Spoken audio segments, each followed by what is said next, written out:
Hello everybody.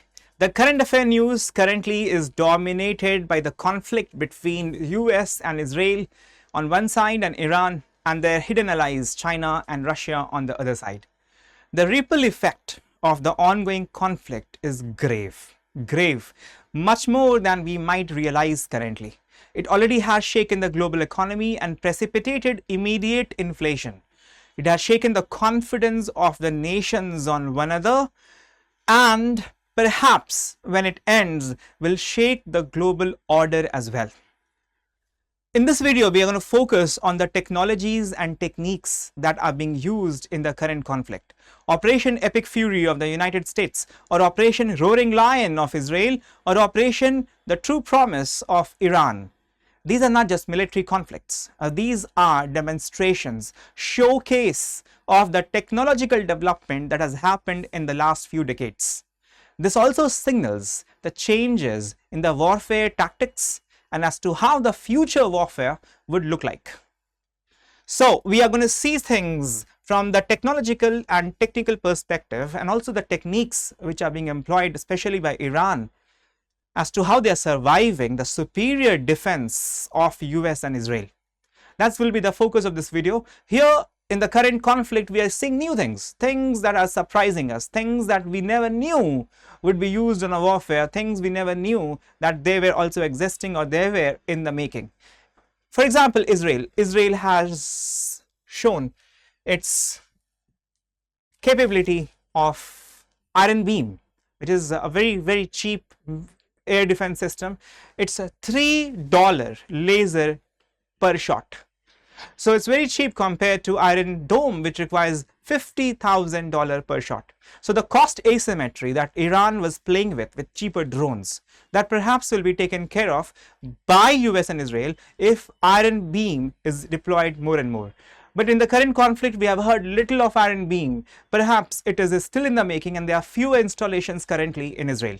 But nevertheless, this is a tested technology and they have used it previously against Hezbollah's drones, and perhaps some of them already are installed against the coming drones of Iran in the current conflict as well. This changes the cost disadvantage of expensive air defense systems like Patriot, THAAD of US, or David Sling and Arrow 2, 3 and 4 in the making of Israel. So this is going to change the warfare. We also have seen the dogfight in the air. Air-to-air missiles launched by the stealth killer aircraft of Israel. That is the upgraded version of F-15 given to Israel, but they have upgraded it and they have fired at drones, they have fired at missiles, and for the first time a successful dogfight, meaning a missile fired from the aircraft that has successfully targeted a drone in the air or missile in the air. Generally, those are surface to air missiles, but air to air missiles, the success rate of that we have seen for the first time, and we have seen as to how Iran has been able to manage the shutdown of Strait of Hormuz. Strait of Hormuz, of course, is a very narrow strait of just 21 miles, and the shipping lanes just 2 miles one way shipping lane, just 2 miles, and they have laid down mines earlier. And you can't take risk, even if there are dozen of mines, nobody will take the risk because of that narrow line, and literally they are controlling the Strait of Hormuz. The US aircraft carriers, they are not even there. Nobody is taking the risk. The naval ships of Iran, they have been destroyed, of course, but these mines are laid down by smaller boats, and they can hide in the coastal caves. So it's the spread of their assets, is the small size of their assets, whether the underwater drones or the aerial drones or the mines, or as it is termed as the mosquito fleet. The fast moving, very fast moving, small in size fleets. It's called UUV, unmanned underwater vehicles, and they can just go beneath the ship and boom blast. So this mosquito fleet of Iran, it's a powerful thing, it's a cheap thing, but very dangerous, and there are so many of them, you cannot be decrowling them out of the water. So the whole water, if that is infested by 3,000, 5,000 mosquito fleet, You will not dare go there. You will not dare go there. These are not very advanced technologies, but these are techniques. And the US bombers, the B-2 bombers, the stealth, very advanced bombers, traveled 18,000 kilometer distance, bombed Iran, and they had complete air dominance. 80% of their radar system, 80% of their ground-based installations all gone. This is what US has been doing. Come bomb and go away. But for once, they did not have their way. They bombed, went away, and the missiles still following them. Missiles still being fired, because now we learn that Iran had been preparing it for decades. And they have underground missile cities, as they're calling it. And huge stockpile of missiles and drones are there. Drones and missiles are being fired out of nowhere from a desert. And we have the videos and pictures of that. The missiles coming underground from the desert, they are being fired. So that is what is protecting bulk of their capacity even after the traditional bombers have bombed and go away. These are techniques, these are advanced technologies, and the technique of Iran against the technology of US and Israel is having Iran afloat. They're not dying it out, they're not losing like Iraq. A lot to do with the geography. Iraq was a plain, Iran is mountainous, and the mountainous topography is giving them advantage to hide their missiles and drones. Technique against technology, and technology still is not winning. So let's see them one by one. The strength of US, we'll see then the strength of Israel, and then we'll see the strength of Iran. That's how we'll proceed. US has realized that it's not the very expensive high-end technology that's going to work. And they have understood it, they have accepted it. Boeing and other big giants developing super expensive technologies. You know the cost of a bomber, they're in billions of dollars.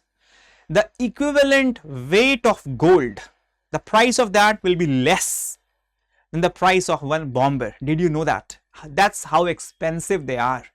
But that's not required. Iran doesn't have any of them and still is being afloat. Ukraine did not have any of them. Still that is afloat against the giant Russia. So they have accepted it. And it's not just a doctrinal shift, it's a doctrinal earthquake, transitioning from purely expensive precision to affordable masses of the weapon. So the Pentagon accepts that a military cannot afford to be too good to be cheap, and US also has gone the cheaper way, and their cheaper way is LUCAS. You know what? US has taken the drone of Iran, re-engineered, cloned it, upgraded it, and thrown it back towards Iran.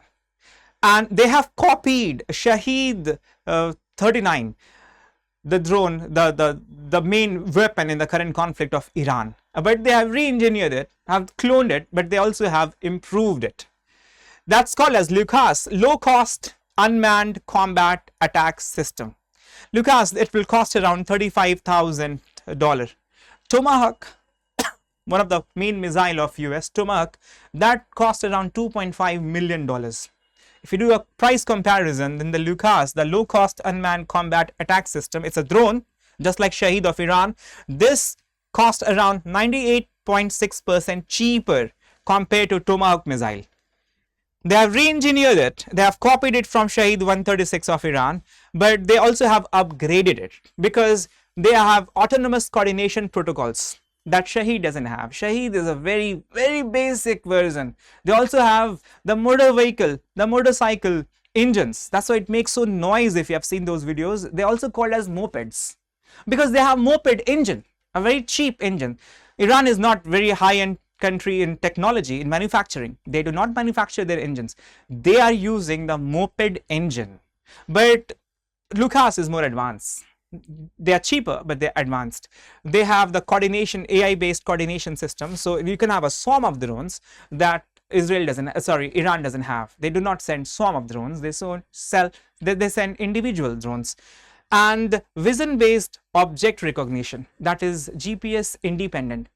So LUCAS, of course, will have GPS, but will also have a vision-based object recognition, where you download a picture of a place or a building on the drone, and drone recognizes it once it sees it. It knows where to hit, even if the GPS service is not working, even if you have done jamming of the radar system or or the signaling system of the drones, even then it will hit the target. That's called as vision based object recognition. So it's more advanced, of course, than Shaheed, but it is modeled on the line of Shaheed, so that the cost asymmetry can be reduced. You know, within 4 days, the Gulf, they had the Patriot system of US, and the stockpile depleted in 4 days. For Israel's stockpile also has depleted, and they're taking it from Japan and South Korea because stockpile is depleting. So you cannot be firing missiles, and so many of them. At some point, Israel was firing 11 missiles for one incoming drone from Iran. So the economy is clearly staggered against you if you're using very high precision and advanced technology. So that cost asymmetry problem is solved to a large extent since US has started to use Lucas. Then there's something called as the invisible fist and the ghost. The ghost in defense technology, there's a term called as stealth. Stealth means you can hide from the radar system of the enemy. So enemy cannot recognize you. So you are the ghost. The fist, you understand, the fist. The fist is to give the first blow, the first punch. And to whom will you give the blow? You will give blow to the air defense system. Like India has S-400, S-300 and S-400 is also with Iran. Iran is also a very good ally of Russia, like India. India uses S-400 of Russia. Iran also uses S-300 and S-400 of Russia. But that was gone. All of it was gone because of the fist. This fist, it's called as Growler. EA-18G Growler, the invisible fist. And it sends, it identifies the radar system and sends electronic wave, not bullets. So the radar system is decapacitated. If the radar is decapacitated, then for the incoming missile or for the incoming aircraft, it cannot detect. So you will have your missiles, but the radar will not signal anything. So your missile will never be fired. So your protective system, which is the air defense system, will be rendered worthless. So before the missile comes, before the aircraft comes, first the ground is cleared. The radar system is destroyed. And this is very advanced because destruction of radar system, you might have seen those videos in Bahrain, in Lebanon, in Qatar. Iran also has destroyed the radar system, but they had to send drones and you have to have a boom boom blast. But this is electronic wave based fisting, attacking. So there'll be no blast, just the circuitry will be boiled. Circuit will be gone, so effectively it will not be working. So that's the thing, and this is new and this is an upcoming thing. This perhaps has been used for the first time. These are very advanced things, and once it is done, your radar is not working, so your defense is actually gone. You will have the missiles perhaps, but missiles will not be fired because radar cannot signal, cannot detect the incoming missiles, and then they will send their missiles and their bombers, their B-2 Spirit bomber, the most advanced, the most expensive bomber ever built. Travel 18,000 kilometers. They came from Missouri in US, one of the states there, to Iran, and they penetrated the airspace because your airspace was already gone because of the fisting by the Growler. And they bombed and they went away thinking that 80% and almost all of it is gone. The naval ships got destroyed, their ground-based installation got destroyed. This is what they have done in Syria, this is what they have done in Iraq, this is what they have done in Libya, this is what previously they did in Vietnam. They think it's won. And President of the United States already announced that we are ahead of the timeline and we are at the verge of completion. They thought that the same old book trick will work here. But the thing was that it is all underground. So almost all of the ground-based installation is gone, but after the bomber left, the missile kept coming from the desert. Because the trick here is different. They were planning it for decades. They are well prepared. So it was different this time, but never mind. These two advanced things, and ground-based frigates and naval ships and installations, they are gone. They are definitely gone. Now there's something very advanced, and this is important for your exam. Very, very advanced. And that is Coyote Block 3. I think this can be asked in the prelims. These are reusable swarm killer. If the drone is coming in, how do you kill? Mostly by kinetic impact. You send a missile for a drone, you send a drone for a drone, or if you have iron beam, lasers, that's how you can deal with a drone. But iron beam is ground based. This is a better version of iron beam. It's a drone that's going to approach a drone, but no bullet will be fired. Rather, the lasers are given out. When lasers are given out, then the circuitry of the other drone, incoming drone, is fried. It's a fryer. Nicknamed as a fryer, or fried in a colloquial sense. You burn the circuit. When you burn the circuit, it's nothing, not dangerous. It cannot communicate, it cannot give any signaling, it cannot receive any signal. It's just a matter of time that it will drop somewhere and without causing any damage. So the intelligence of the drone, that's all taken away. And how do you do it? You fire a drone, you launch it, and it detects an incoming swarm of drones and get logged with it. Then emits targeted electromagnetic energy to fry the adversary circuitry. There is no explosion, so there is no debris. There is no kinetic impact. It's just frying the circuitry of the drone. So the swarm, the intercoordination of the swarm, the intelligence signaling of this individual drone, it's all taken away. So it is emasculated. And then it comes down and will do the landing, and then you can recharge it and relaunch it. This is new. Nobody has ever demonstrated a technology like this. No country has demonstrated this, that you can have an aircraft and through the signals you can fry them up and you can bring it back. The current way is very expensive. It's a drone for a drone, which is not reusable. It will be standard. Or a missile, even more expensive, a missile for a drone. Like UAE released a video of Patriot missile countering a drone. But that is so stupid. It looks so stupid.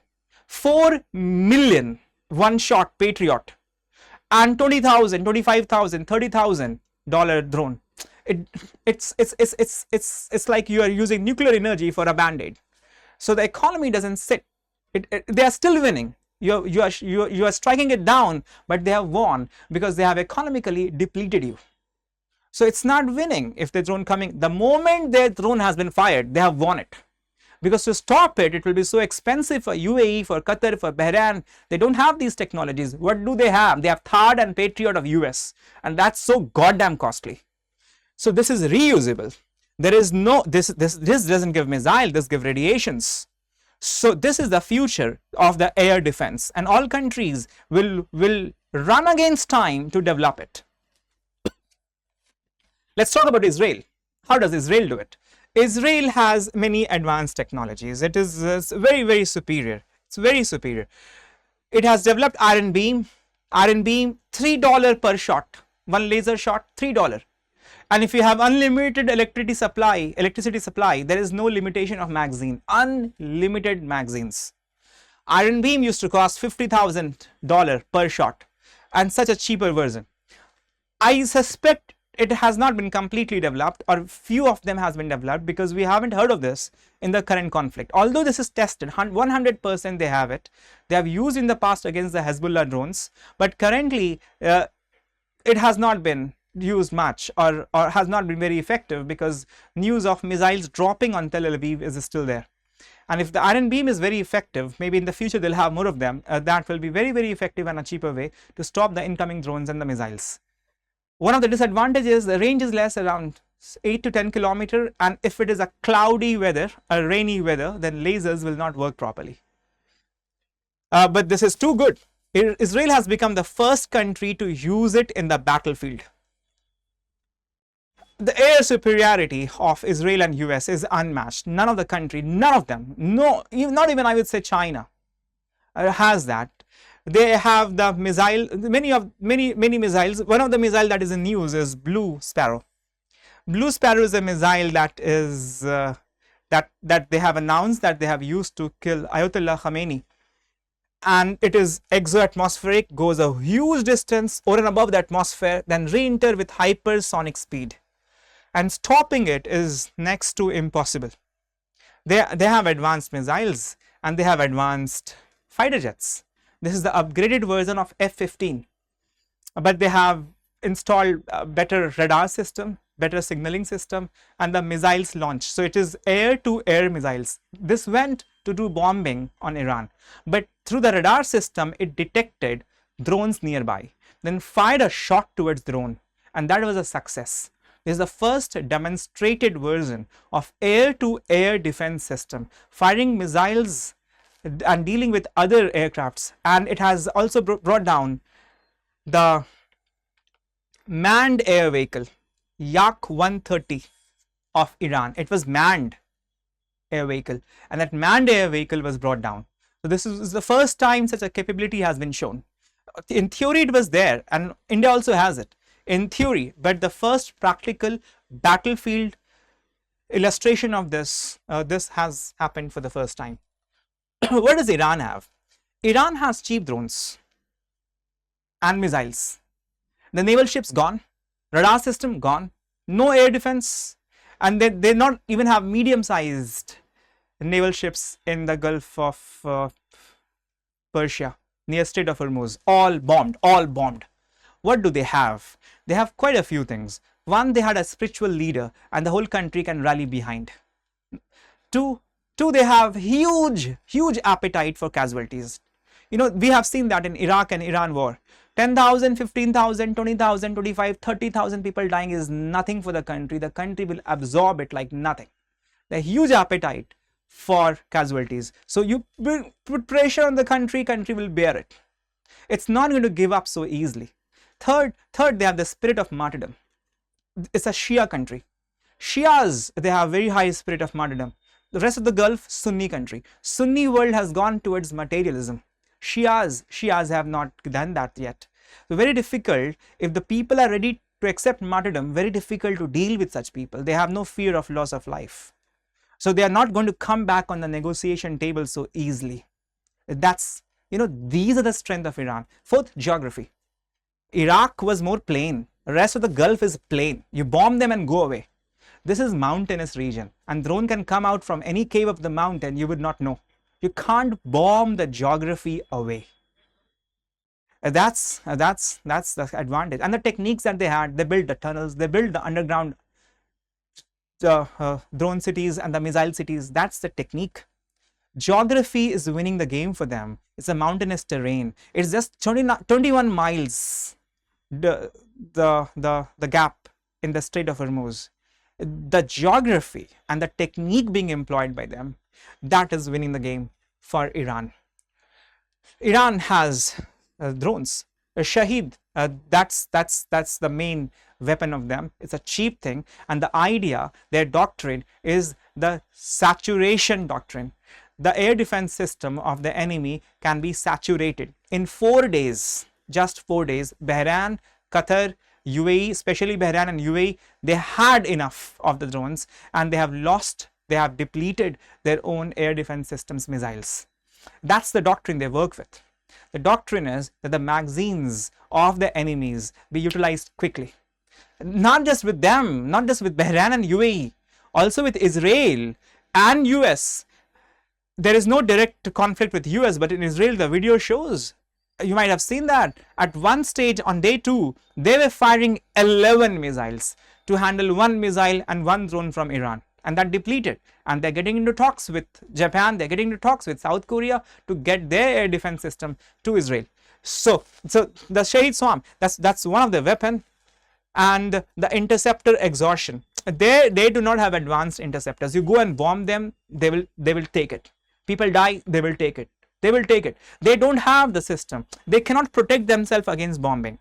Air defense system can protect Israel, but to a certain level. If it gets dragged on, then more than 15 days, 20 days, they don't have the stockpile. And refurbishing the depleted stockpile is not easy. It's a slow process to make missiles. It's not easy. If it drags on for 10 more days, they'll be gone. It's already gone. They're taking it from Japan and South Korea because they are low on it. They're already gone. And then the desperation will come in. And then the real fear of Israel using a nuclear weapon, because they may run out of option to defend themselves, and the missiles are free falling on Tel Aviv without any interceptor. So this interceptor exhaustion, that is the doctrine that Iran works with. And the strike from all directions, at all speed, at all altitude. And some of them flies very, very low, as low as the 6th and 7th story building at that height. So from one side Hezbollah, from the other side Iran directly, and their weapons missiles and the drones at various height, at various speed, that saturation and that overwhelming of the defense system, perhaps that's their weapon. That's their weapon. They do not have any other advanced weapon. As I told you, their weapon are the mountains where the missile cities are there. The weapon is this geography, this 21 miles width of Strait of Hormuz. This is their weapon. This is one of their main weapon, and they have choked global economy by this weapon. Technology is not there, but technique and geography is in the favor of Iran, and they have brought it to shut down. And no country is daring. European Union is not even trying. France, Germany, not even trying. They're not even trying to unchoke it. The aircraft carrier, it has been challenged by Iran that US bring those aircraft carriers and to help the other shipment. But no, India has got it, but with the permission and diplomacy. Few of the countries tried, but they have been bombed. They have been hit by the missiles and the drones. They have been put on fire. So without their permission, for 10 days, there has not been a shipment going through the Strait of Hormuz without the permission of Iran. They have the capacity to choke it. They have the underground mines. They have the as they're calling it, the mosquito fleet. Very cheap mines within the water. They have unmanned underwater vehicles, UVs, and that's how they're able to choke it.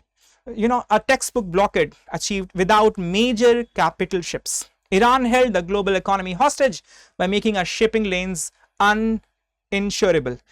The insurance companies are asking for premium more than the cost of the goods on the ship.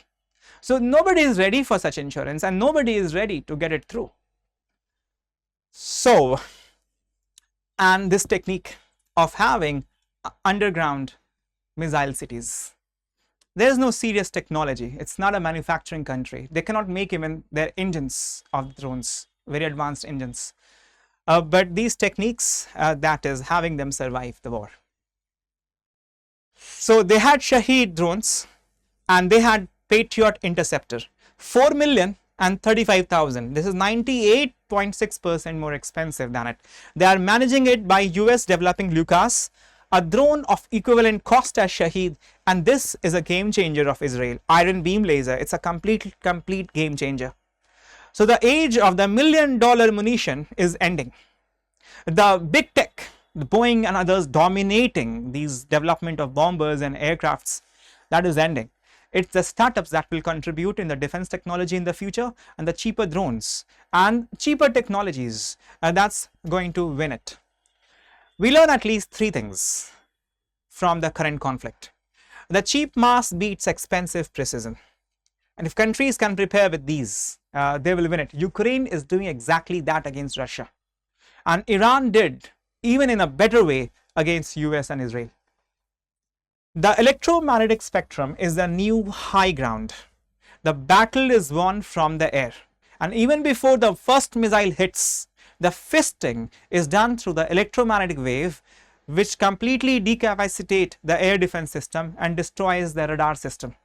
This has been advanced. This has been advanced for the first time by US and will be taken up definitely by other countries. Geography trumps technology. The mountainous terrain of Iran is not an easy thing. Perhaps they miscalculated it. Perhaps, I don't know. They thought that they can pull a Vietnam again. Or they thought it was like Iraq or Syria or Libya. They are plainer regions. Iran is a difficult terrain. And the geography and Strait of Hormuz, they are in the advantage, giving advantage to Iran. And Iran perhaps has meticulously planned it. They boast very boldly that they're prepared for it. They're prepared for the on-boots US Army coming there. They're prepared to drag it for 6 months. They're prepared for it. And perhaps they have the stockpiles. Perhaps they have been doing it, preparing for this day for 40 years. But, you know, the underground complexes survive the total air dominance. 21 miles Strait of Hormuz defeats the naval supremacy.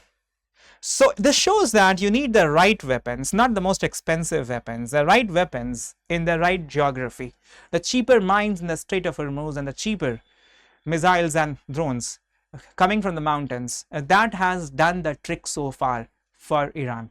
Bulk of the casualties has been in Iran. But as I told you, that it is different. It is different than Iraq, it is different than Bahrain, it is different than Qatar, it is different than Saudi, it is different than UAE. This nation is not going to bow down. They are ready for martyrdom, and the killing of the supreme leader perhaps has brought the country more together. Now, I do not know what will be the end game, how US will come out of it with saving a face and declaring a victory. How will that happen? Because currently not enough voice of stopping the war is happening. Escalation is happening, that is bringing a trap, especially for the US. If the more escalation happens, coming out of it will become more and more difficult. And as we have discussed, it does not seem like Iran is going to be an easy catch for the Western power. For once, they seem not to be having their way.